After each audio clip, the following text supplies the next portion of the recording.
پښتانه له تاریخه پر سوله ثبات او عدم تشدد مین خلک تیر شوي. هغوی د اسلام د مبارک دین ترڅنګ پر پښتونولۍ ځواکمن عقیده لري. د پښتنو اوسنی نسل له آره افراطي خشن او جګړه مار نه و. پښتنو تل له بهرنیانو سره پر دوو دلایلو جګړې کړي دي. یو دا چې پر خاوره یې یرغل شوی وي، بل دا چې د احتمالي یرغل د مخنیوي په پار د جګړې مخ ته ورغلي. پښتنو ډېرې جګړې ګټلي، څومره چې د جګړې پر ډګر نومیالي هغومره پر سوله مین او د جرګې خلک دي. له سړې جګړې وروسته یو ځل بیا پر کور د یوې بې برخلیک او اوږدې جګړې اور بل دی. دا جګړه هم د نورو هغو پر څېر خپلې ریښې له تاریخه خړوبوي. دې لیکنه کې مې دې ریښو ته د دریو زهرجنو ښامارانو نوم ورکړی چې پکې لوبغاړي، دلایل او سرچینې یو ځای شوي.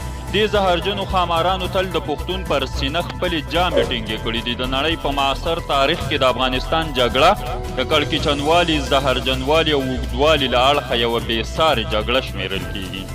نړیوال زهرجن ښامار د پښتنو پر ټاټوبي د نړیوالو قدرتونو تاریخي او ګواښونکي تقابل چې تل یې د اقتصادي پیاوړتیا، ټکنالوژۍ او د وخت د عصري وسایلو پر مټ پښتانه تر پښو لاندې کړي او وجلي دي. له سړې جګړې وروسته نن یو ځل بیا د ترهګرۍ پر وړاندې د مبارزې په نوم د جګړې لویه بیه هم پښتون بچی پرې کوي.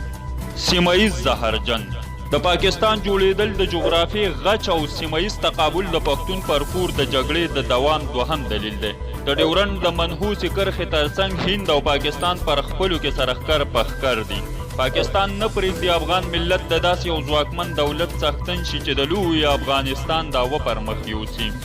کورنی زهرجن ښامار کمزوري حکومتونه، کم ځواکه اقتصاد او له پوهنې څخه څو پرلپسې نسلونه لرې پاتې کېدل د جګړې د دوام دریم بنسټیز دلیل دی. د پښتنو ځوان نسل د سون د لرګو په څېر په دې بې هدفه جګړه کې د خپل ورور پر ضد جنګول کیږي. د پښتنو سیاسي مشران پرون هم بهرنیو ایډیالوژیو ته نڅېدل، نن هم هغوی تل همدا ستراتیژیکه تېروتنه تکرار کړې چې په بهرنیو ایډیالوژیو کې د خپل ملت او خلکو د ستونزو ناکام حل لټولې.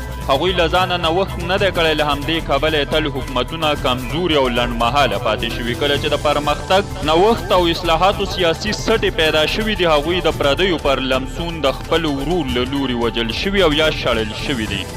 تر بیا مو په خدای سپارم که ویډیو مو خوښه شوي وي زموږ چینل سبسکرایب کړئ. له دعاګانو مو مه هېروئ. لیکوال آقا محمد قریشي.